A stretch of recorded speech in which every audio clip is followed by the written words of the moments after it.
there, my name is Chris Farah and welcome to my channel where today I'll be talking about 90 Day Fiancé Before the 90 Days. It's season 4, it's episode 10. Why don't I ever get this ready? It's called Cut Both Ways. Now here is something just I can't stand it, so I'm just gonna tell you. I ran out of dry shampoo and so I put baby powder on top of my head to like absorb some oil, and I put too much. So now I look like I'm in junior high playing like an old person character on the stage. Like maybe we're doing Arsenic and Lace or something like that, Waiting for Godot. This looks absolutely bananas. I mean, I cannot do anything about it. I should have put banana powder in my head. Maybe there'd be like a goldenness to it. Okay, let's start with our first person, David. Wow.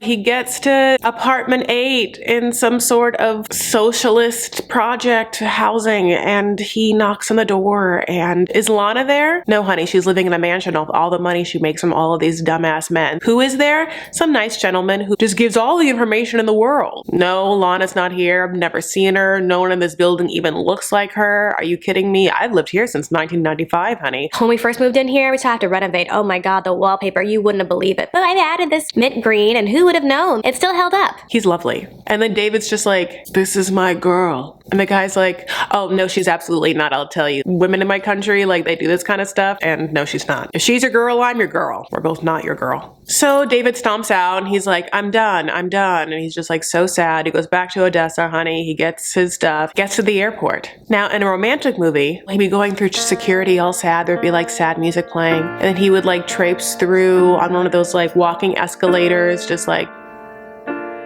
a little Eeyore.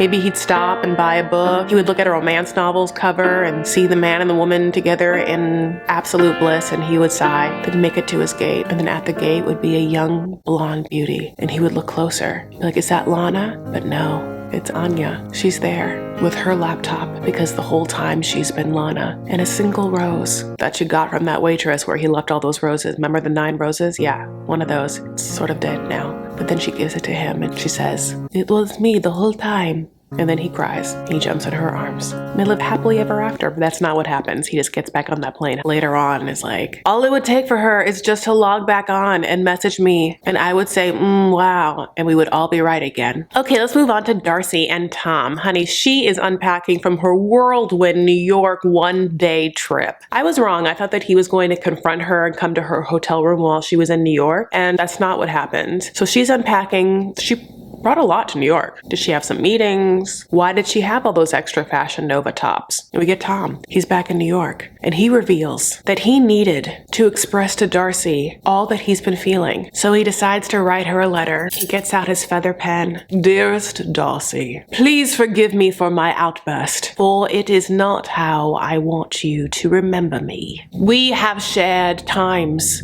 that only we will know. Times where I gave you a key to nothing.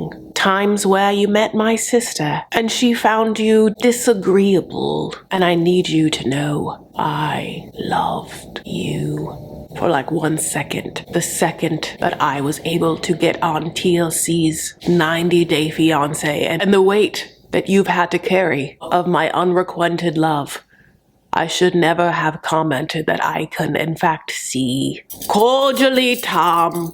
So does he get a forever stamp, honey, and just put it in the mail? No. He decides to put on his little UPS hat, get in a Range Rover, and drive his butt up to Connecticut. And he gets to Connecticut, honey, and he sees the house the Silvas built. That house is all clothing line money. And maybe money off of the hit single that they came out with. Stacey has kids that we will never see. She never talks about. We don't know about. Are they like up there in the attic? They don't not allowed to come down or? So Tom knocks on the door and we see the cuff of an army jacket. Stacey, look what the cat dragged in. She doesn't invite him in, honey. She just like stands back, gives him a once over. Hey, Darce. Then Darce comes down.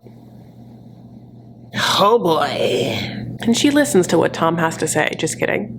She's very, very angry, which I get. He was an asshole to her. And he is speaking softly and says that he apologizes and that he wrote her this letter. And Darcy's like, no, that doesn't make me comfortable. Tom talks and she just is like, okay, no, not for me. No, I don't, I'm good.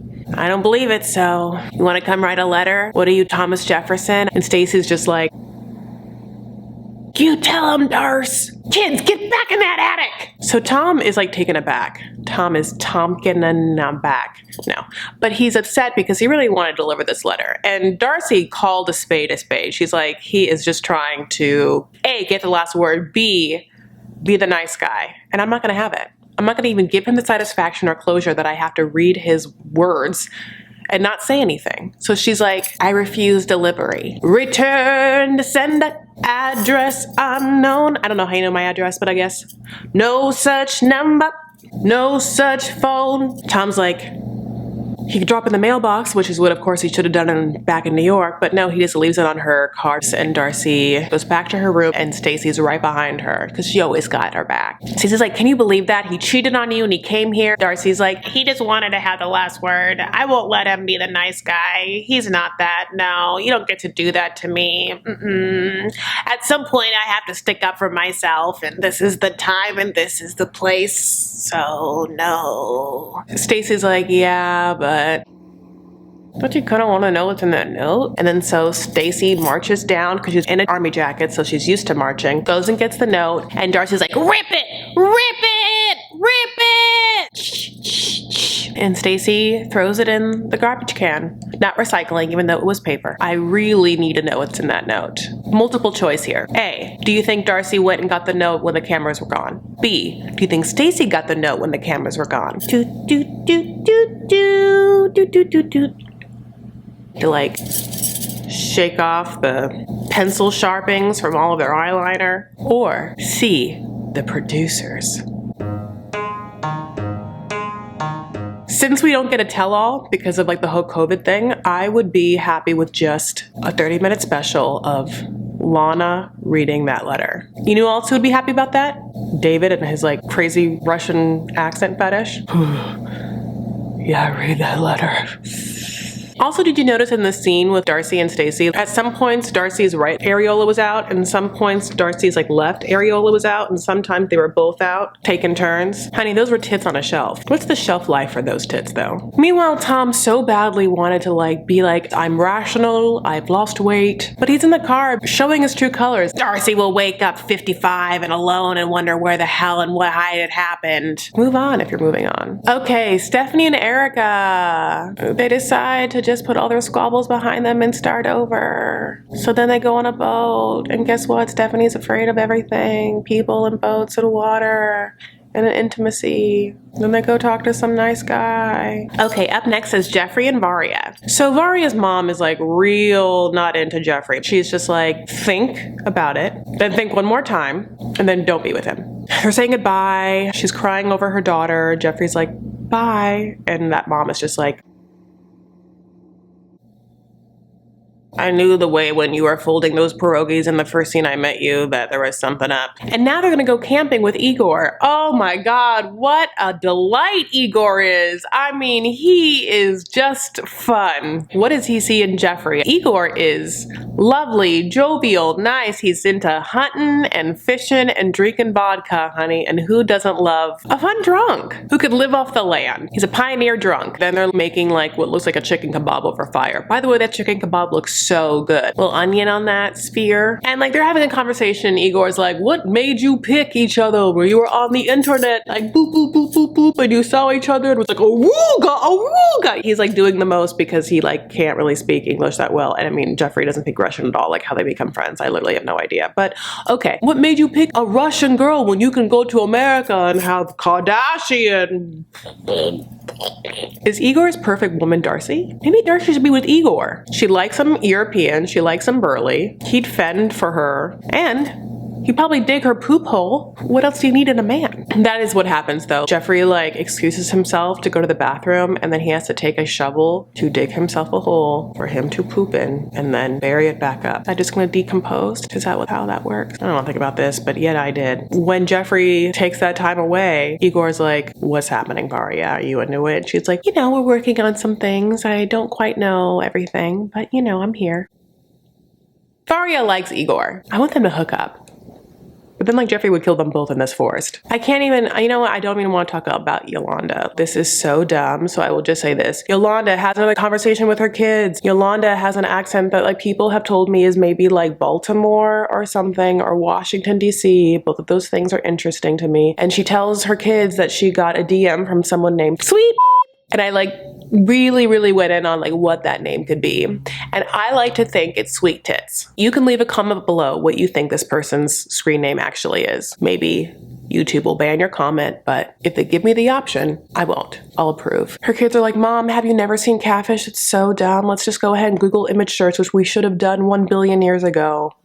We really failed you as kids. No, you didn't, because I get to wear these. I cannot do her accent. No, you didn't, because I get to wear these earrings. Okay, Ash and Avery. So Ash and Avery are like whatever leaving, and they're just like never happy, never great. And it's because Avery just won't listen to her heart. Listen to your heart, and like realize that like everything that her heart and her brain are telling her about Ash being an inauthentic monster is true. So like they fight over how to say Melbourne or Melbourne or Melbourne or whatever it is. The whole thing is he's gonna have a seminar, and she's going to attend it so she can finally see what this whole like dating coach situation is like. So I don't know who these women are that get to the seminar. I don't know if TLC paid them or they paid to be there or they just answered an ad. Honey, I don't know. There's a Facebook group or whatever it is, but they come to a seminar led by Ash, and the seminar is called How to Find Mr. Right, and they found Mr. Wrong. And he comes in with the tightest pants in the history of pants. It feels like these pants were painted on him and then he gained 50 pounds. I mean, they are tight. He comes in, he like shakes all their hands of these ladies, and then he starts his seminar. His seminar is about like 1950s-esque traditional heterosexual male and female gender roles philosophy. The men are the hunters and gatherers, and the women are the moms that stay home and cook. None of this is new information. It's just that it's 2020. So if this is how you feel and this is your opinion, that's fine. But you have to understand that it's all about how you present it with an educated tone and with an awareness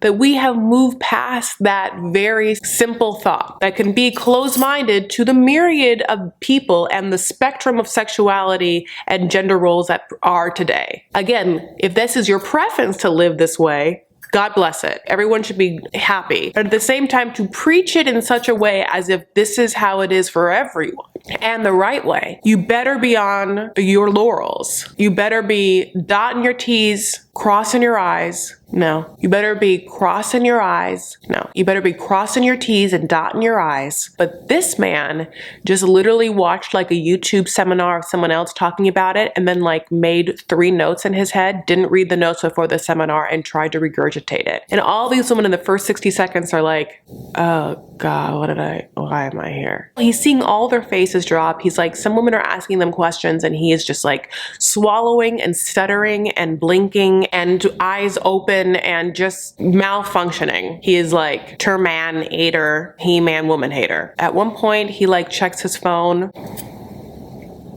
and Avery has to sit there and be like, what the hell have I been doing for 9 months? How stoned was I the whole time we were texting that I didn't pick up on any of this? Or was I just distracted by all of the yummy foods and salads I make with no dressing? He's so gross and so dumb, and how any woman has ever been with him, and I can see how he got divorced, and I can't believe anyone gives him money. He's Patty Stanger mixed with that pickup artist from that stupid VH1 show. And then Avery's like, okay, do you think that you adequately expressed your view in such a way that was effective in how it came across? And he's like, they weren't understanding my concepts. It was over their head. No, they got what you were saying.